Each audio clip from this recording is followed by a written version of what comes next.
I'm Shiloh Branigan from Amarillo Brewing Supply, and today I'm going to brew a ginger beer. What we need is some grain. This is 2.5 pounds of Pilsen malt and 3 ounces of honey malt and 2 ounces of caramel 20. We also have Motueka hops. We don't want a huge hop bitterness, but we want enough to offset the sweetness of the grains. And then we have Nottingham yeast, we have ginger, and we have lemon zest and lemon juice, and we have lime zest and lime juice. We also have our refractometer. We have our sanitized 2.5 gallon fermenter. We have a little thing of sanitizer right here, and then we have our boil pot. And we're also going to be mashing in here. It's just going to be a simple brew in the bag, 60-minute mash, and a 60-minute boil. I went ahead and heated up our water to 150, so it's ready right here, and I put the grains in a disposable brew bag. If you want to use a reusable one, that's awesome, but we're going to use this today. We started with 2 gallons of water. This is only going to be a 2-gallon recipe. So go ahead and add your grains, poke it around a bit.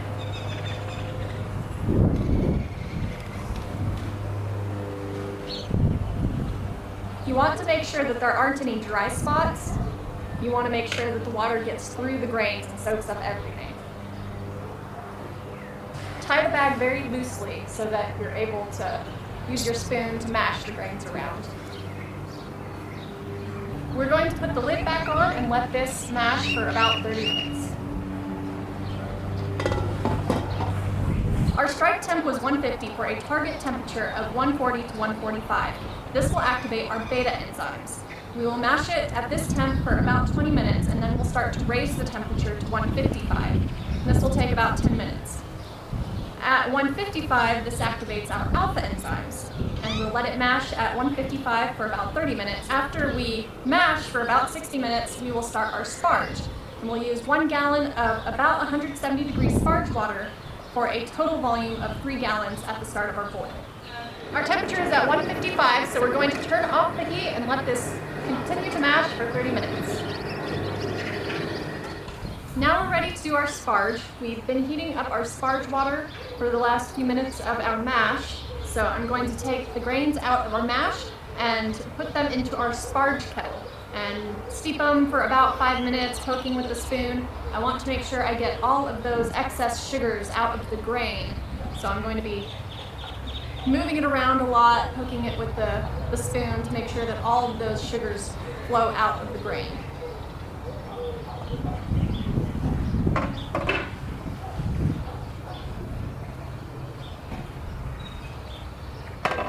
Again, the sparge water is at 170.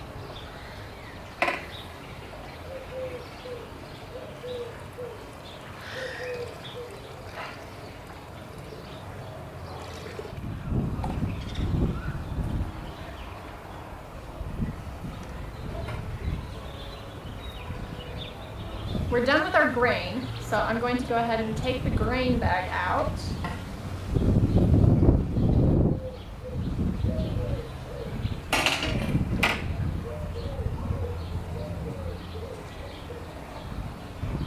You don't need to squeeze your grain bag. You just let it drain what you can and then throw it away or feed it to your chickens or do whatever you want with it. I'm going to save mine to make granola later. Now we're going to add our sparge water back into the boil kettle.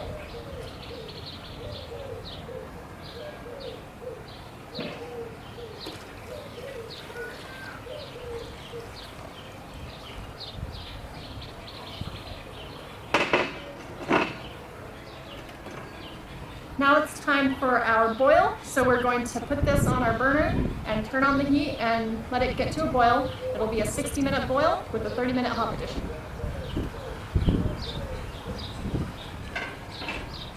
Normally there's a 60-minute hop addition. We don't want our ginger beer to be very bitter though, so we're going to do a 30-minute hop addition only with a very small amount of Motueka hops. At 5 minutes, we're going to do the lemon peel, the lime peel, and the ginger. And then at ginger, and lemon juice and lime juice. We've hit the 60-minute mark. We're at a rolling boil right now. We want to maintain that rolling boil. Pilsen malt, it produces a lot of DMS, so you need to maintain that rolling boil in order to burn off that DMS. Now, as a side note, normally when you're working with Pilsen malt, you want a 90-minute boil. We're only doing a 60-minute today. We're going to add our 30-minute hop addition now. And you put it in a little bag to reduce the sediment. And just drop it in.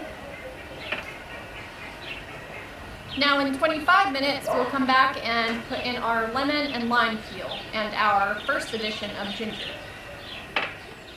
We're 5 minutes away from adding our lemon and lime peel, but we're going to go ahead and add our wort chiller to the boil so we can sanitize it.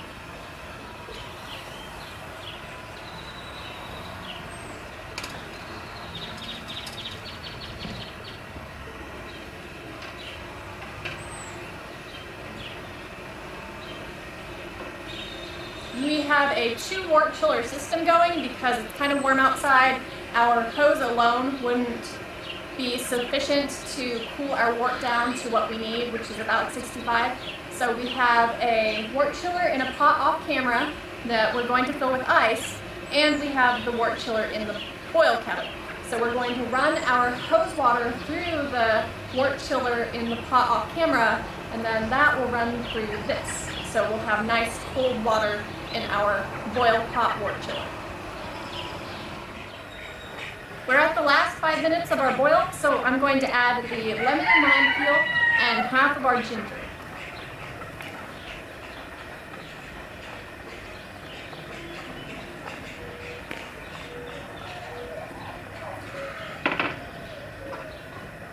This is the zest of 1 lemon and 1 lime, and it will be 1 ounce of ginger at 5 minutes.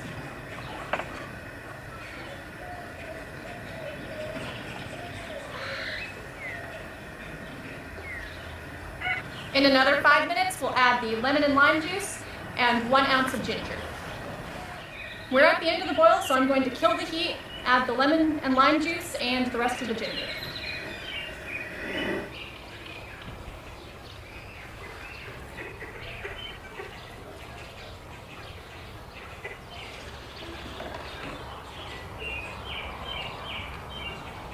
And I'm just going to add the juice of half of the lemon and half of the lime.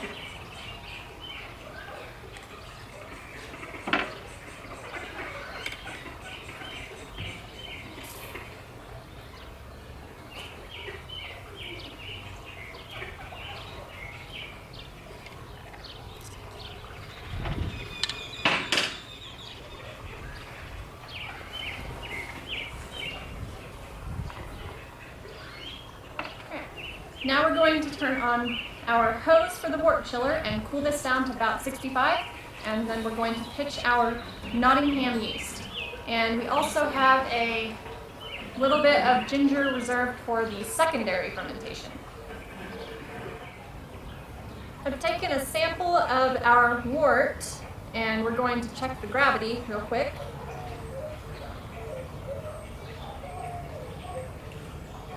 And our gravity is at 1.042.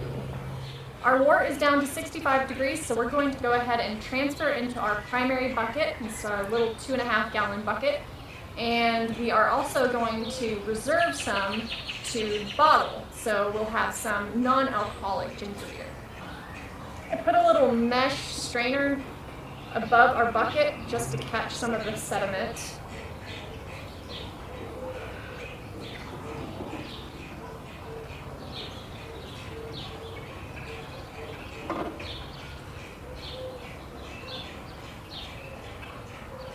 And we're going to try to leave as much of the tube behind as possible.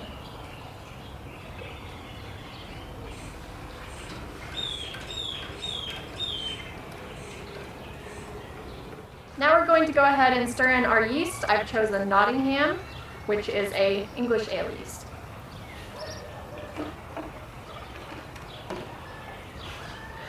We sanitize the packet beforehand and, of course, sanitize the scissors.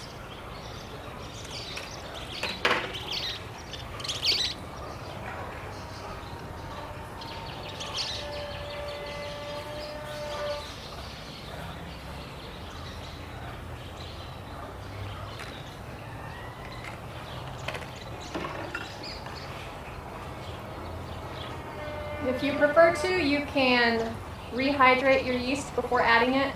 I decided to just directly pitch. It's a 2-gallon batch and the Nottingham packet will do 5 gallons, so there's plenty of yeast cells in there to do 2 gallons. Now we'll let this sit for about 10 minutes and we'll fill our bottles that are going to be our non-alcoholic soda.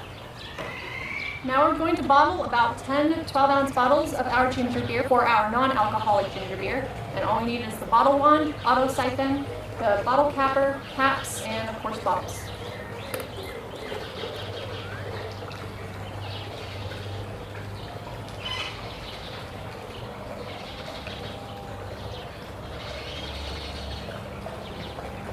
The non-alcoholic ginger beer is all sugar, so we don't need priming sugar to carbonate the bottles. We're going to let them ferment for a couple days, and then we're going to stick them in the refrigerator. The rest of our alcoholic ginger beer will be fermented in primary for 7 days, and then transferred to secondary, where we will add an additional 1 ounce of ginger.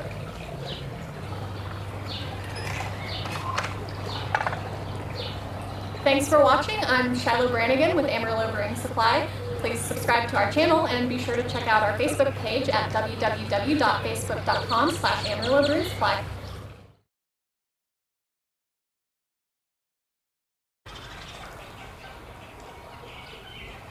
It's 145 for our, and raise the temperature to 155. We're done with this. Will make our boil. Blue. Mosquitoes!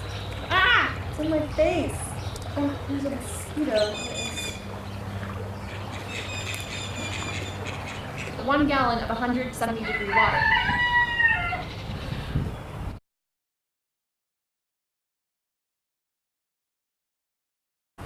Hi, I'm Shiloh Brannigan from Amarillo Brewing Supply, and today I'm going to brew a ginger beer. What we need is some grain. This is 2.5 pounds of Pilsen malt and 3 ounces of honey malt and 2 ounces of caramel 20. We also have Motueka hops. We don't want a huge hop bitterness, but we want enough to offset the sweetness of the grains. And then we have Nottingham yeast. We have ginger. And we have lemon zest and lemon juice. And we have lime zest and lime juice. We also have our refractometer. We have our sanitized 2.5 gallon fermenter. We have a little thing of sanitizer right here. And then we have our boil pot. And we're also going to be mashing in here. It's just going to be a simple brew in the bag, 60-minute mash, and a 60-minute boil. I went ahead and heated up our water to 150.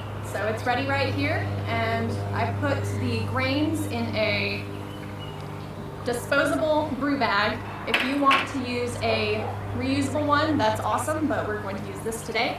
We started with 2 gallons of water. This is only going to be a 2-gallon recipe.